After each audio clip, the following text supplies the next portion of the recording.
ఈరోజు నీకు ప్రత్యక్షత కావాలంటే అడిగి చూడు. రేషనలైజ్ చేయకు. Supernatural involvement of God,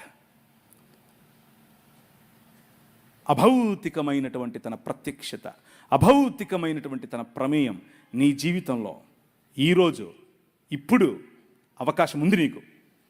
just ఆయన్ని ఆహ్వానించు. ఆవాహయామి అను. వస్తాడు. ఒకరోజు నేను ప్రభువుని తెలుసుకోకముందు ఒకడిని, నా స్నేహితుడే, నాతో కలిసి తిరిగినోడే, మా అన్న మీద కత్తి విసిరేశాడు అని చెప్పి వాడిని కొట్టి చంపేశా. మర్డర్ చంపేసి పొదల్లో పడేసి వెళ్ళిపోయా. వాడు చావాలని నేను బతికా. లేకపోతే నేను జైల్లో ఉండేవాడిని. Kadapa central Xylo, Rajahmundry central Xylo. వాడు బతికాడు. మా అక్క నాకు కాంప్రమైజ్ చేసింది వాడితో. ఆ రోజు ఒక సన్నని మెల్లని స్వరం, ఈ ఊరు విడిచిపెట్టి వెళ్ళిపోను, నువ్వు వెళ్ళిపోయి వేరే ఊర్లో వెళ్ళు అన్నాడు. నాకు ఎవరో తెలియదు, నేను ఎందుకు వింటున్నానో తెలీదు. బస్టాండ్కి వెళ్ళాను. బస్టాండ్కి వెళ్ళి టికెట్ కొనుక్కుంటూ తిరుపతి అన్న టికెట్ కొనుక్కోకుండా హైదరాబాద్ను కొనుక్కున్నాను. ఎందుకు కొనుక్కున్నాను నాకు తెలియదు. హైదరాబాద్లో ఎవరు లేరు నాకు తెలిసిన వాళ్ళు. హైదరాబాద్ వెళ్ళిపోయా. పొద్దున్నే లేచి దిగితే బస్సు ఆగింది, డీలక్స్ బస్సు. ఆ రోజుల్లో డీలక్స్ బస్సు ఉండేవి.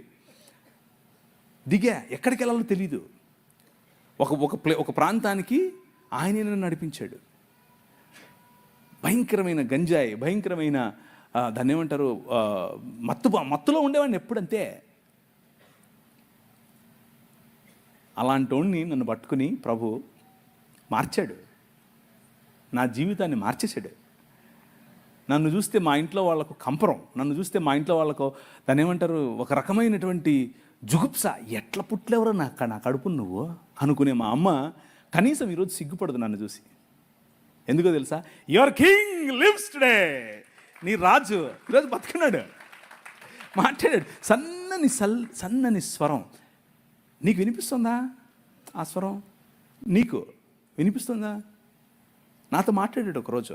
You are the light of the world అని చెప్పాడు. నువ్వు ఈ ప్రపంచానికి, ఈ లోకమునకు వెలుగు అన్నాడు. నేను వెలుగేంటి, నా దగ్గర ఎప్పుడు వెలుగుంటుంది అన్నాను నేను.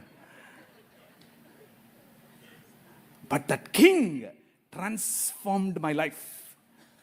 నా జీవితాన్ని మార్చేశాడు. కూర్చున్నావు నువ్వు, జేమ్స్ అన్న పిలిచాడని వచ్చావు. జేమ్స్ అన్న అంటే అభిమానం, పర్వాలేదు, అంతవరకు బాగానే ఉంది. కానీ ఈ రాజు తెలుసా నీకు? ఈ రాజుతో పరిచయం ఉందా? ఈ రాజు స్వరం విన్నావా? ఈ రాజు నడిపిస్తూ ఉంటే నడిచావా? నీకు ఆయనతో అనుబంధం ఉందా? నీకు ఆయనతో పరిచయం ఉందా? నీ కుటుంబంలో ఈ రాజు రాజా, లేకపోతే మత ప్రాతిపదికన ఒక పక్క గుడి కట్టి ఆయన కూర్చోబెట్టించావా గుమ్మంలో? Think about it. Your king is real king.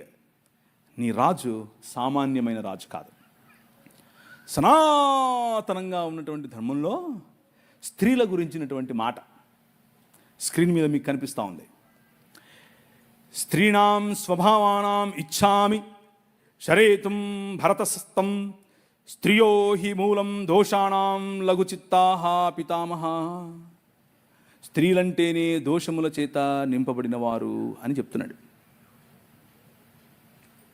ఏంది నన్ను చూస్తున్నావు? నేను చెప్పలేదు, ఆయన చెప్తున్నాడు. ఇక్కడ యుధిష్ఠిరుడు చెప్తున్నాడు. ఎవరికి చెప్తున్నాడు? గంగపుత్రుడైనటువంటి భీష్మ పితామహుడితో చెప్తున్నాడు. పితామా అంటున్నాడు. స్త్రియో హి మూలం దోషాణం లఘుచిత్తాః. చిన్న బుద్ధి అంట వాళ్ళకి. ఇది వాళ్ళ రాజ్యం, వాళ్ళు కట్టే రాజ్యం ఇది. వాళ్ళు కట్టే రాజ్యంలో స్త్రీకి ఉన్నటువంటి పాత్ర ఇది.